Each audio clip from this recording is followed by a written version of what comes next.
Alors, je suis Claudia Arredondo, je suis art thérapeute holistique et je suis également responsable d'une maison pluridisciplinaire ici à Sambreville, à Auvers. L'art-thérapie est un accompagnement corporel parce qu'il suggère l'utilisation de différentes matières, méthodes artistiques qui vont impliquer très clairement le corps, le mouvement. C'est-à-dire que lorsqu'on prend un crayon en main, on est directement en relation avec son corps et ce corps va être en relation avec la matière. Ça peut être une feuille de papier, ça peut être une toile quand c'est la peinture, ou ça peut simplement déjà être le corps en lui-même qui va servir d'outil et qui va à ce moment-là exprimer ce que le verbal, ce que le conscient ne peut exprimer. Le corps est une véritable boussole et ce que je propose aux participants, c'est de venir imprimer directement des émotions, des ressentis, voire même des mal-être, des questionnements, mais sur une toile, sur la matière. Le corps est un vrai outil symbolique pour justement mettre tout ça en matière. Alors en termes de problématiques, je rencontre, surtout au niveau des enfants et des adolescents, beaucoup de soucis d'estime de soi, de confiance personnelle, de peur du futur, évidemment, puisqu'on vit dans un monde compliqué. Et ce sont des enfants qui ont besoin de trouver du sens dans ce qu'ils sont.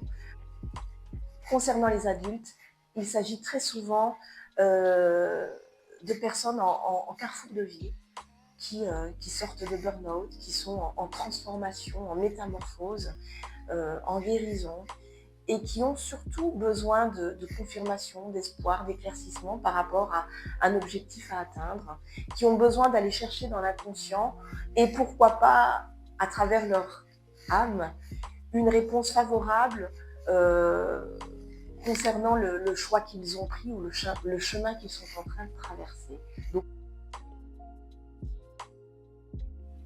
ce qui m'a amené à l'art-thérapie, c'est tout simplement une expérience vécue dans mon enfance, qui était celle de la recherche de l'identité.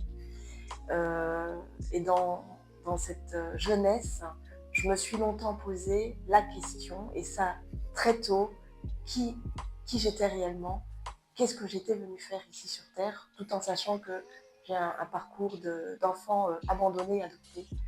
Et en réalité, je me suis rendu compte que c'était une véritable chance de ne pas savoir qui on était déjà à partir de 6 ans.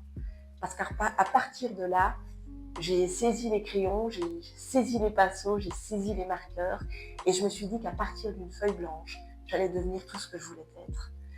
C'est un parcours c'est une prise de conscience qui m'a suivie tout au long de mon enfance et mon adolescence.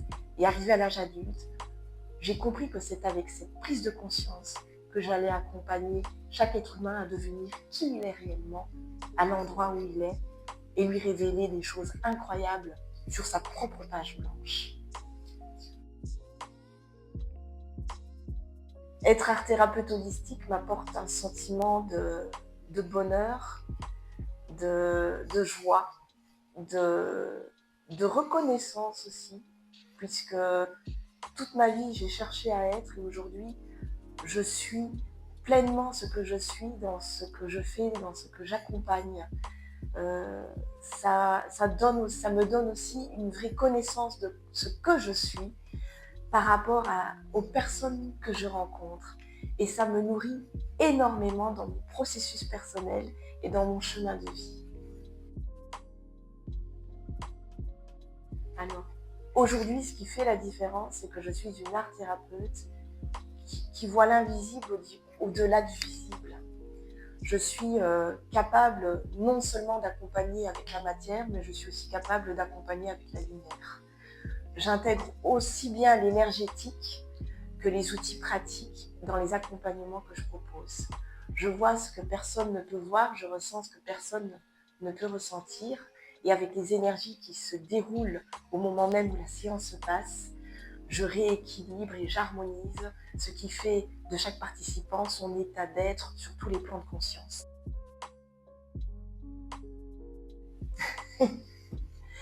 Est-ce qu'il faut savoir peindre? Eh bien moi j'aurais envie de dire, comme je le dis à tous mes participants, si vous ne savez pas peindre, c'est encore Parce que ça veut dire que vous allez pouvoir accéder à des profondeurs que vous ignorez complètement. Il y a en chacun d'entre nous un enfant qui s'est tué à un moment donné dans son existence parce que conditionné par la vie, conditionné par des injonctions, des croyances. Or, cet enfant qui était avant à travers de chacun d'entre nous s'autorisait à rêver, à créer, à croire, à produire. Et dans les activités que je propose, j'invite justement à reconnecter avec cet enfant profondément enfoui en soi, qui peut-être ne sait pas dessiner ou peindre, mais qui lui ose absolument tous les possibles. Alors surtout, n'essayez pas de peindre, essayez simplement de rêver. Le conseil que j'aurais envie de donner, c'est n'ayez pas peur de prendre des crayons, des pinceaux, des marqueurs. Faites-vous confiance parce que l'enfant intérieur qui est là en vous, il sait. Votre âme, elle sait. Ne vous arrêtez surtout pas de rêver. Ne vous arrêtez surtout pas de créer, peu importe la forme que ça prendra sur votre page blanche.